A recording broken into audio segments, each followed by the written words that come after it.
Hindalco. I'd like to chat a little bit more about the fundamental side of the game, right? And we're being joined by Amit Jeswani, the founder CIO, Stallion Assets. Good morning there. Hi, Nikki. Good morning, and thank you for having me on your show. Right, pleasure is all mine. But I'm going to start off by asking you about what your assessment on the overall IT space.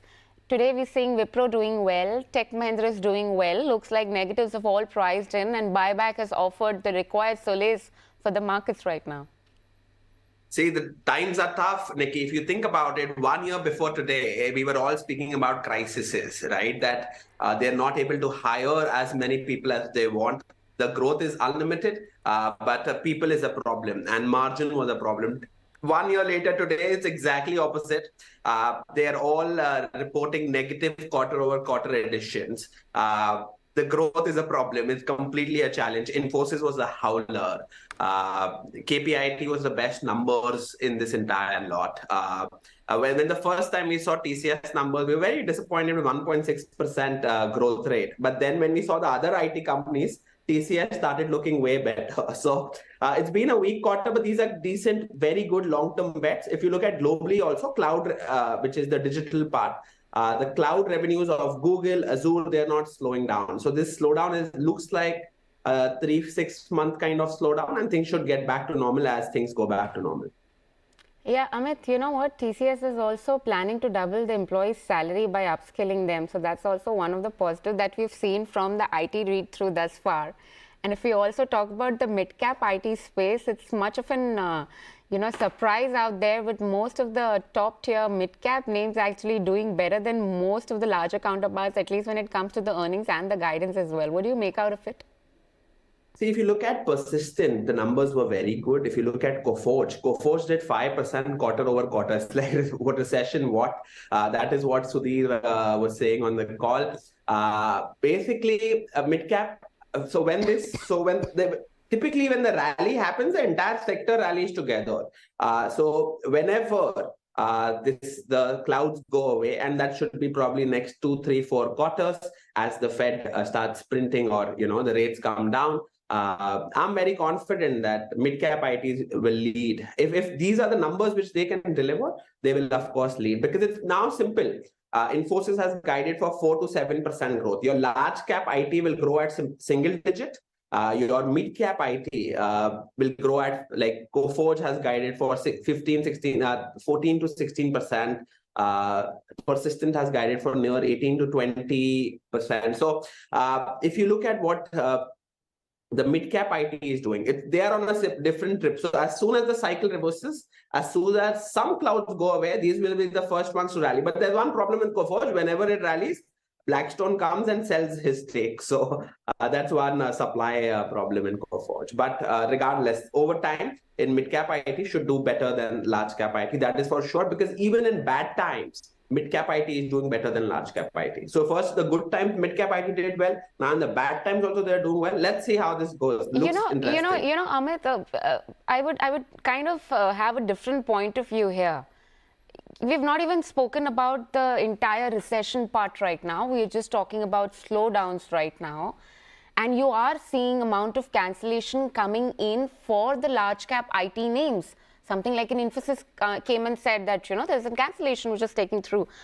But do you think vendor consolidation and the macroeconomic challenges, with the pocket of concentration that we have in certain geographies for most of the mid-cap ITs, would probably play more of a spoil sport for these players as compared to the larger counterparts?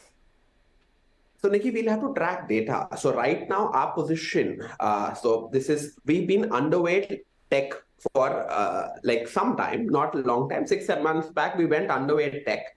Let's let the clouds go away. Then we'll see who's done well in bad times. You will come to know the tech. It's all about, the growth rates. You'll just see the bad cycle. Whoever does well, we have to just buy 1-2 stocks in the entire mid-cap basket. Whoever does well in the bad cycle. And the important criteria, Nikki, here is TCV. What is your total contract value that these guys are doing? So mid-cap IT, TCVs are not a problem at all yet. Now let's see what happens. So right now, you don't have to be super aggressive in tech, right? There is no reason to be super aggressive. But as things start improving, you'll come to know which players are the better ones in the entire lot. Our goal is to buy the better ones, the relative outperformers in the entire basket, right? Just look at this data. Every quarter, every 90 days, we'll be Amit? blessed with data. What is happening? Who's doing what in bad times? Are they acquiring? Are they doing more buybacks? So these guys are cash machines. They can do buybacks and increase their EPSs also. And yes, vendor consolidation and all that will, of course, they've happened in bear markets. Let's see now what happens this cycle. This cycle is not exactly similar to the previous cycle that we've seen.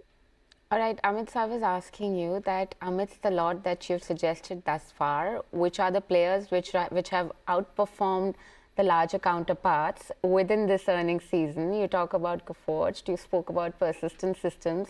Mastek did well too. Persistent System also. KPIT was something which wasn't really very encouraging. So within the space, what do you like?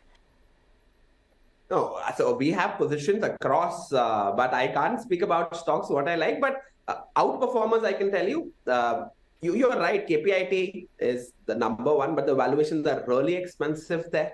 Number two, I would say, was this is Persistent. Number three, Coforge. So these are the three ones who've done well. Mastek, some time away.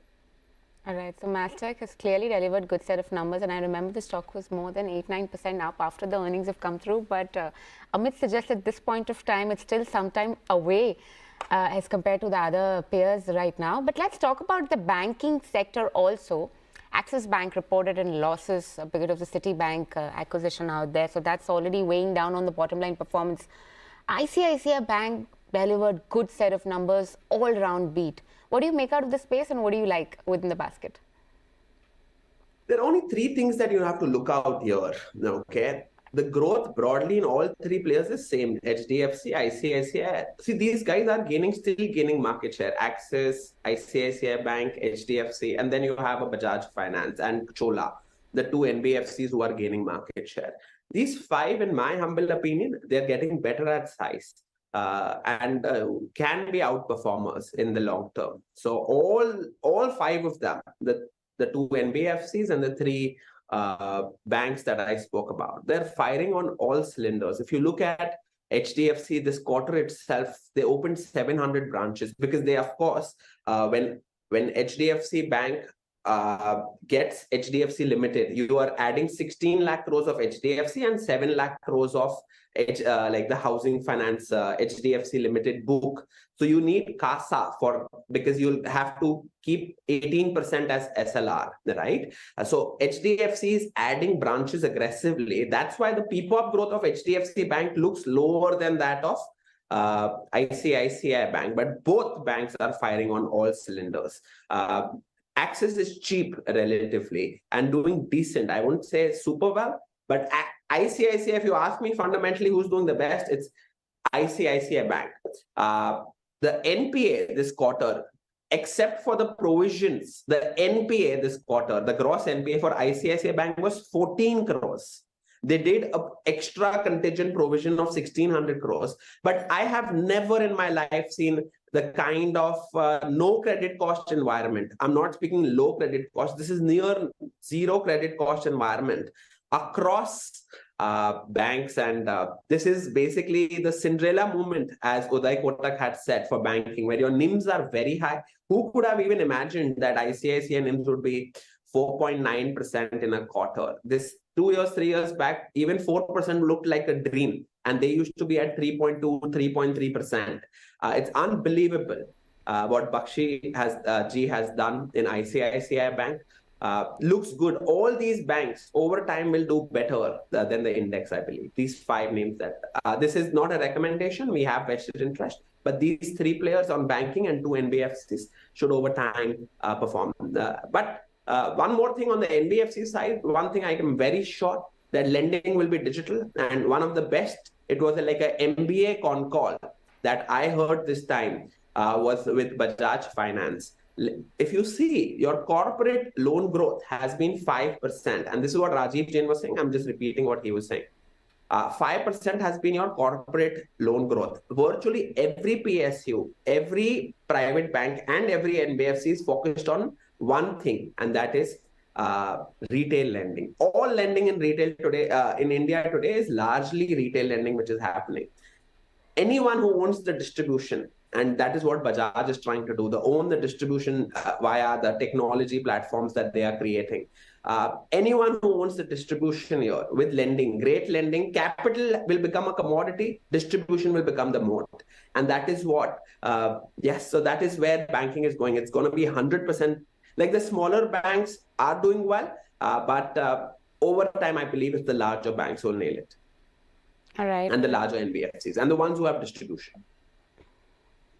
Okay, all right.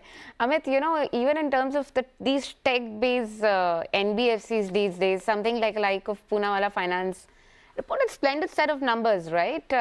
Something like a doubling of profits year-on-year basis. We saw a healthy amount of asset quality growth coming in. The growth has been phenomenal for the last 2-3 years. It's not a recommendation of sorts anyway, but it's just to point out fundamentals out there where you're just telling that, these 2-3 things seem to be moving for the basket. How do you read that? So if you see Abhay, he's a hyperscaler in that context. The profits of Poonawalla this year was 580 crores, but there was a 144 crore credit reversal. I can't believe that Poonawalla has sold his housing finance book at 3,900 crores to TPG Capital. It's been one of the best ever deals that Poonawalla, that Abhay could have done. This year, the profits look very high because they have a negative provision of 144 crores out of the 580 crores of profit. So you'll have to adjust that. These are unsecured lending that they are doing with great speed and pace. 16,000 crores is where the loan book is, and they've guided for 40,000 crores in the next 2-3 years. I want to see the credit cost. So what Abhay has said on the con call is that the credit cost will never go above 1% in the kind of lending Poonawalla FinCorp is doing. Now, I have never ever seen that, even for Bajaj Finance, I've not seen that you do personal finance, second-hand cars, and SME lending, and your NPA will be less than 1%. So if he can do what he's saying, because your spreads, you're borrowing at 8%, you're lending at 18-20%. Okay. So if you can basically do this with zero credit cost, or like 1% credit cost, you're godlike, and the markets will bid it up. But for now, you'll have to see, we don't have any interest here, but we'll have to see, can he achieve? But what he's saying is very ambitious. Amit, I would like to... The growth of AUM will happen. They have enough capital. The credit cost part, I'm not so sure. Sure. So, Amit, I was just trying to say that, we are approaching towards the wrap of the show, and we have very little limited time left to us.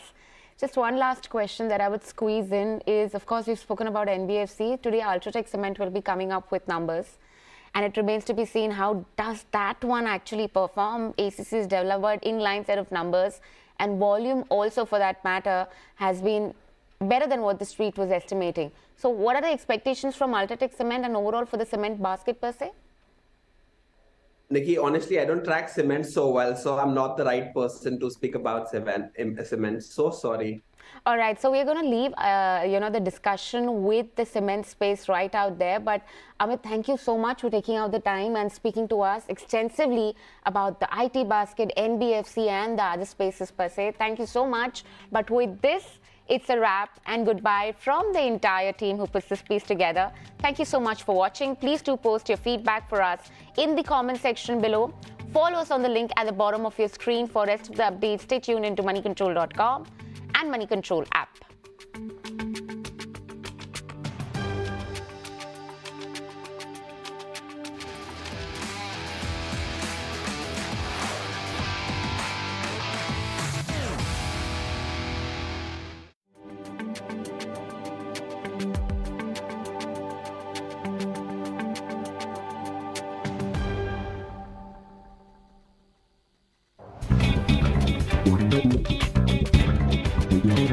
How many companies you look up? I may look up 4, 5, 6, 7 or more. Whatever is of interest, it could be more than that, I look up. Before coming here, I was going somewhere else. I looked up 5 balance sheets on money control, not necessarily company, to understand this is in the banking space, to look at what has happened to capital, what has happened to profitability, what is happening to ROE. I was speaking somewhere else. Yeah. So I'll do it on the fly. It took me exactly 3 minutes, thanks to money control. First thing to come up is money control. So I don't even have to scroll down to look at. I click and I get what I want.